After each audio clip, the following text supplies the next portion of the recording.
Anveshan education trust வழங்கும் அக்ஷராவிற்கு உங்களை வரவேற்கிறேன். இந்த எபிசோடில் நாம் ஆர்கனைசேஷன் பிஹேவியரோட பரிணாம வளர்ச்சியை பற்றி பார்க்க போகிறோம். அதாவது மேனேஜ்மெண்ட் சிந்தனை வேலையை மட்டும் கட்டுப்படுத்துறதுல இருந்து மனுஷங்களை புரிஞ்சுக்கிற வரைக்கும் எப்படி மாறுச்சுன்னு பார்க்க போகிறோம். ஆர்கனைசேஷன் பிஹேவியர்னா என்னன்னு கேட்டால், ஒரு ஆர்கனைசேஷனில் வேலை செய்கிற மனிதர்கள் எப்படி நடந்துக்கிறாங்கன்றத புரிஞ்சுக்கிற சப்ஜெக்ட் தான் இது. இதே நாம் சத்தமாக சொல்ல பார்த்தா, ஆஃபீஸில் மக்கள் உண்மையிலேயே எப்படி பிஹேவ் பண்ணுறாங்க அப்படின்றது கேள்வி வரும். எம்ப்ளாயீஸ் வேலை செய்யும்போது எப்படி யோசிக்கிறாங்க, எப்படி ஃபீல் பண்ணுறாங்க, எப்படி நடந்துக்கிறாங்க, இதெல்லாம் தான் ஆர்கனைசேஷன் பிஹேவியரில் ஸ்டடி பண்ணுறது. இன்னைக்கு நாம் பார்க்குற ஒர்க் பிளேஸ் ப்ராக்டிசஸ் புரிஞ்சுக்கணும்னா முதல்ல ஒரு விஷயம் புரிஞ்சுக்கணும். இன்றைக்கு இருக்கிற சிஸ்டம்ஸ் எல்லாமே ஒரே நாளில் உருவானது கிடையாது. கடந்த காலத்தில் ஆர்கனைசேஷன் என்னென்ன ப்ராப்ளம்ஸை ஃபேஸ் பண்ணாங்க, அதனால வந்த ரெஸ்பான்ஸ் தான் இந்த சிஸ்டம்ஸ் டெவலப் ஆகிறதுக்கு காரணம். அதனால தான் பழைய கால ப்ராப்ளம்ஸை புரிஞ்சிக்கணும்னா நம்ம மேனேஜ்மெண்ட் ப்ராக்டிசஸை புரிஞ்சிக்கணும்.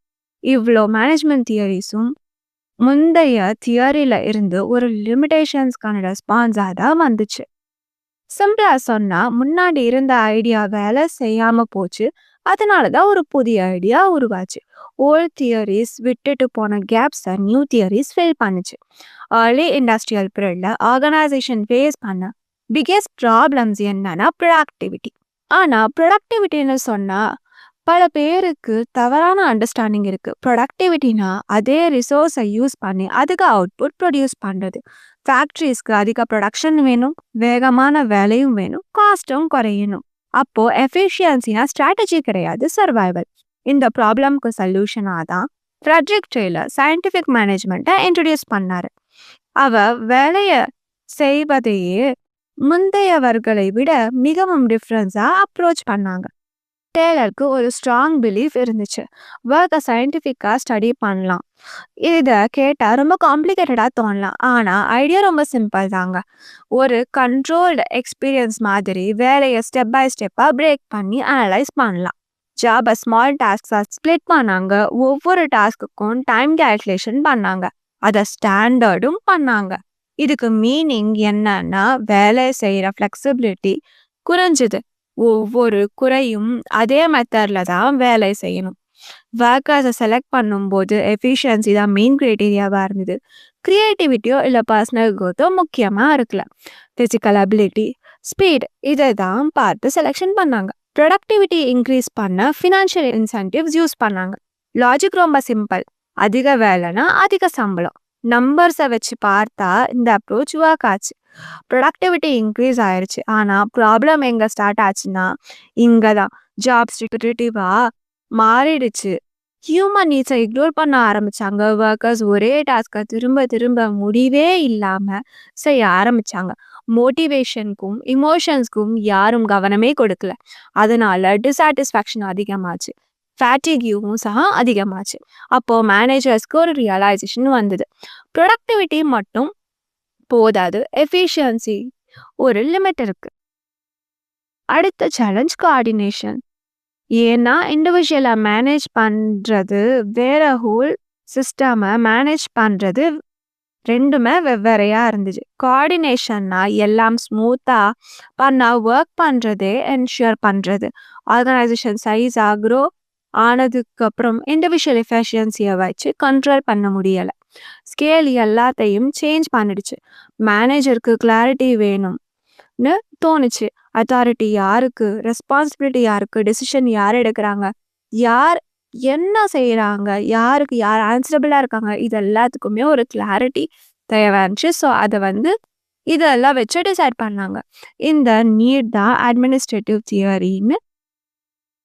தியரிக்கு வழி போட்டுச்சு. ஃபோக்கஸ் ஒர்க்கர்ஸ்லேருந்து மேனேஜ்மெண்ட்க்கு ஷிஃப்ட் ஆச்சு. அதாவது ஒர்க்கர்ஸை ஃபோக்கஸ் பண்ணிட்டு இருந்தாங்க, இப்போ மேனேஜ்மெண்ட்டை ஃபோக்கஸ் பண்ண ஆரம்பித்தாங்க. ஹென்ரி ஃபயர் மேனேஜர்ஸ் உண்மையிலேயே என்ன பண்ணுறாங்க அப்படின்றத ஸ்டடி பண்ண ஆரம்பித்தார். ஷாப் ஃப்ளோரை விட்டு லீடர்ஷிப் ரோல்ஸை ஃபோக்கஸ் பண்ணார். Planning, organising, coordinating, commanding, controlling, இவை எல்லாம் ஆர்கனைசேஷன்ஸ் ரன் பண்ண பேசிக் ஃபங்க்ஷன்ஸ்னு சொன்னார். இது தியரி மாதிரி தோணலாம், ஆனா ரியல் லைஃப்ல இதுதான் ஃபவுண்டேஷன். இந்த பிரின்சிபல் ஆர்கனைசேஷனை சிஸ்டமேட்டிக்கா ஒர்க் பண்ண வச்சுது. கேஸ் அதாவது குழப்பம் இல்லாத வேலையா இருந்துச்சு, ப்ரெடிக்டபிளாகவும் மாறுச்சு. அதே டைம்ல மேக்ஸ் வெபர் இன்னொரு இஷ்யூவை பாயிண்ட் அவுட் பண்ணாரு, அன்இக்குவல் ட்ரீட்மெண்ட். அவர் பியூரோக்ரஸியை ப்ரப்போஸ் பண்ணாரு. ஹைரார்கி, ரூல்ஸ், ஃபார்மல் அத்தாரிட்டி இதெல்லாம் ரிஜிடா தோணலாம், ஆனா பர்பஸ் இருந்துச்சு இதுக்கு. ஹைரார்கி ரெஸ்பான்சிபிலிட்டியை கிளியரா பண்ணிச்சு. அத்தாரிட்டி பர்சனாலிட்டியில இருந்து இல்ல, பொசிஷன்ல இருந்து வந்தது. அதனால லார்ஜ் ஆர்கனைசேஷன் எஸ்பெஷலி கவர்மெண்ட்ஸ் ஸ்மூத்தா ஃபங்க்ஷன் பண்ணுச்சு. ஆனா காலப்போக்குல ரூல்ஸ் ரொம்ப அதிகமாயிடுச்சு, ஃப்ளெக்சிபிலிட்டி குறைஞ்சது, ஜட்ஜ்மெண்ட்டுக்கு பதிலாக ரூல்ஸ் டிசைட் பண்ண ஆரம்பிச்சுது. எம்ப்ளாயிஸ் ப்ரொசீஜர்ஸ் ஃபாலோ பண்ணாங்க, ஆனால் க்ரியேட்டிவிட்டி எங்கேஜ் ஆகவே இல்லை. கம்ப்ளை பண்ணாங்க, ஆனால் கமிட் ஆகவே இல்லை. அப்படின்னா அவங்களோட வேலையை அவங்க பண்ணிட்டு இருந்தாங்க, பட் அவங்க ஒர்க்கில் கமிட்மெண்ட் காட்டவே இல்லை. அப்போ ஒரு இம்பார்ட்டண்ட்டான கொஸ்டின்ஸ் வந்துச்சு மேனேஜர்ஸ்க்கு. என்னன்னா, மேனேஜர்ஸ் இக்னோர் பண்ண முடியாத கொஸ்டின் எதுவாக இருந்துச்சுன்னா, பீப்புள் ஏன் கம்ப்ளை பண்ணுறாங்க, அதாவது ஏன் வேலை பார்க்குறாங்க, ஆனால் கமிட்மெண்ட் மட்டும் ஏன் பண்ணவே மாட்டேன்றாங்கன்ற ஒரு குழப்பம். இன்ஸ்ட்ரக்ஷன்ஸ் ஃபாலோ பண்ணுறாங்க, ஆனால் எந்தூசியாசம் இல்லை, லாயல்ட்டி இல்லை. இதுக்கு ஆன்சர் தேடி திங்கர்ஸ் அப்சர்வ் பண்ண ஆரம்பிச்சாங்க. பீப்புள் ஒர்க்கில் உண்மையிலேயே எப்படி பிஹேவ் பண்ணுறாங்க, தியரி சொல்கிறது மாதிரி இல்லை, ரியாலிட்டி வேற. மார்க் பார்க்கர் ஃபொல்லட் சொன்னது ரொம்ப கிளியர். ஆர்கனைசேஷன்ஸ் மெஷின்ஸ் கிடையாது, சோஷியல் சிஸ்டம்ஸ். சார்ட்ஸ்க்கும் பாலிசிக்கும் அப்புறம் ஹியூமன் ரிலேஷன் தான் ரியல் ஃபோர்ஸ். கண்ட்ரோலுக்கு பதிலாக கோஆபரேஷன் இம்பார்ட்டன்ட்னு சொன்னாங்க. பவர் ஷேர் பண்ணாதான் பெட்டர் ரிசல்ட்ஸ் கிடைக்கும்னு சொன்னாங்க. செஸ்டர் பார்னர் கம்யூனிகேஷனை ஹைலைட் பண்ணாரு, இன்ஃபார்மல் குரூப்ஸை ஹைலைட் பண்ணாரு. டைட்டில் இல்லாத ஃப்ரெண்ட்ஷிப்ஸ், நெட்வொர்க்ஸ் ஒர்க் எஃபெக்ட் பண்ணும்னு சொன்னாரு. பீப்புள் தனியாக ஒர்க் பண்ணலை, ரிலேஷன்ஷிப்ஸ் பர்ஃபார்மன்ஸை எஃபெக்ட் பண்ணுதுன்னு சொன்னாரு. ஆனால் மேனேஜர்ஸ்க்கு இது ஃபிலாசபி மாதிரி தான் தெரிஞ்சுது. ப்ரூஃப் எங்கன்னு கேட்டாங்க. மெஷரபிள் எவிடன்ஸ் வேணும்னு சொன்னாங்க. அந்த ப்ரூஃப் தான் ஹாத்தான் எக்ஸ்பெரிமெண்ட். அது கூட ஆக்சிடென்ட்டாக தான் கிடைச்சிது. ரிசர்ச்சர்ஸ் லைட்டிங், ஒர்க் ஸ்பேஸ் மாதிரி ஃபிசிக்கல் கண்டிஷன்ஸை ஸ்டடி பண்ணாங்க. சர்ப்ரைஸாக என்ன ஆச்சுன்னா, லைட்டிங் சேஞ்ச் பண்ணதுக்கு அப்புறமும் சக ப்ரொடக்டிவிட்டி இன்க்ரீஸ் ஆகிட்டே இருந்துச்சு. ஆக்சுவல் ரீசன்ஸ் லைட்டிங்கில் அட்டென்ஷனை தெரிஞ்சு வந்துச்சு. ஒர்க்கர்ஸ் அப்சர்வ் பண்ணுறாங்கன்னு ஃபீல் பண்ணுறாங்க, அதாவது அவங்க நோட்டீஸ் ஆகுறாங்கன்னு தெரிஞ்ச உடனே அவங்க வேலையை அவங்க கரெக்டாக பண்ணுறாங்க, பிகாஸ் அவங்களுக்கு அவங்க வேல்யூ ஆகுறாங்கன்னு தோணுது. இந்த ஃபீலிங் தான் டிஃப்ரென்ஸ். இன்ஃபார்மல் குரூப் நார்ம்ஸ் அவுட்புட்டை கண்ட்ரோல் பண்ணுச்சு. குரூப் தான் டிசைட் பண்ணுச்சு எவ்வளவு எஃபர்ட் போடணும்னு. இது மேனேஜ்மெண்ட் திங்கிங்கில் டேர்னிங் பாயிண்ட்டாக இருந்துச்சு. பீப்பிள் மெஷின்ஸ் இல்லைன்னு கிளியராக ப்ரூவ் ஆயிடுச்சு. Social factors, psychological factors ignore பண்ண முடியாத ஃபோர்ஸஸ். ஆனால் அட்டென்ஷன் மட்டும் மோட்டிவேஷனை எக்ஸ்பிளைன் பண்ணலை. சம்திங் டீப்பர் மிஸ்ஸிங், ஏதோ ஒன்று மிஸ் ஆகுதுன்னு தோணுச்சு. மேனேஜர்ஸ் இன்னொரு கொஸ்டின் கேட்டாங்க, யாரும் பார்க்காத போது மக்கள் ஏன் வேலை செய்யணும்? இதிலிருந்து தான் நியூ ஹியூமன் ரிலேஷன்ஸ் அப்ரோச் உருவாச்சு. Maslow's needs of hierarchy explain பண்ணாரு. பேசிக் சர்வைவல் இருந்து செல்ஃப் ஃபுல்ஃபில்மெண்ட் வர பேசிக் நீட் சாட்டிஸ்ஃபேக்ஷன் ஆனதும் பிலாங்கிங்னஸ், ரெஸ்பெக்ட், மீனிங் இதெல்லாமே தேடுவாங்க. மெக்ரெகர் அவங்களோட தியரி எக்ஸ் அண்ட் தியரி ஒய்யை ப்ரோபோஸ் பண்ணாங்க. தியரி எக்ஸ் என்ன அசம்ஷன்ஸ் பண்ணுது அப்படின்னா, தியரி எக்ஸில் இருக்க பீப்புள் அவங்களுக்கு வேலை செய்கிறது பிடிக்காது. அவங்களுக்கு சில டைப் ஆஃப் அத்தாரிட்டி அவங்களுக்கு கான்ஸ்டன்டான அப்சர்வேஷன் தேவை. இந்த தியரி ஒய்ல இருக்கிற பீப்புள் அவங்க செல்ஃப் மோட்டிவேட்டட், அவங்க கான்ஃபிடென்ட்டாக இருப்பாங்க.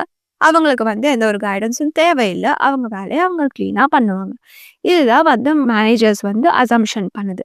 லீடர்ஷிப் ஸ்டைலில் இதெல்லாத்தையும் டிசைட் பண்ணுதுன்னு சொன்னாங்க. எம்பவர்மெண்ட் ட்ரை பண்ண போது மோட்டிவேஷன் இம்ப்ரூவ் ஆயிடுச்சு, ஆனால் மோட்டிவேஷன் யூனிவர்சல் இல்லைன்னு ரியலைஸ் பண்ணாங்க. ஒன் மெத்தட் எல்லாருக்கும் ஒர்க் ஆகாது. இதுல இருந்து தான் பிஹேவியரல் சயின்ஸ் அப்ரோச் உருவாச்சு. Data, research, context. லீடர்ஷிப் சிச்சுவேஷனுக்கு டிபெண்ட் ஆகுது. ஜாப் டிசைன் சாட்டிஸ்ஃபேக்ஷனை அஃபெக்ட் பண்ணுது. சிங்கிள் பெஸ்ட் வே கிடையாது. இன்றைய ஆர்கனைசேஷன் இந்த எல்லா லெசன்ஸையும் கம்பைன் பண்ணுது. So efficiency, structure, human needs, social relationships இது எல்லாமே தேவைப்படுது ஒரு ஆர்கனைசேஷன் நல்லா வளர. மாடர்ன் ஆர்கனைசேஷன் பிஹேவியர் பேலன்ஸை தான் ஃபோக்கஸ் பண்ணுது. இதுதான் evolution. Problem, solution, limitations, new thinking இந்த கண்டினியூஸ் லேர்னிங் தான் மாடர்ன் மேனேஜ்மெண்ட்டை டிஃபைன் பண்ணுது. தேங்க்யூ.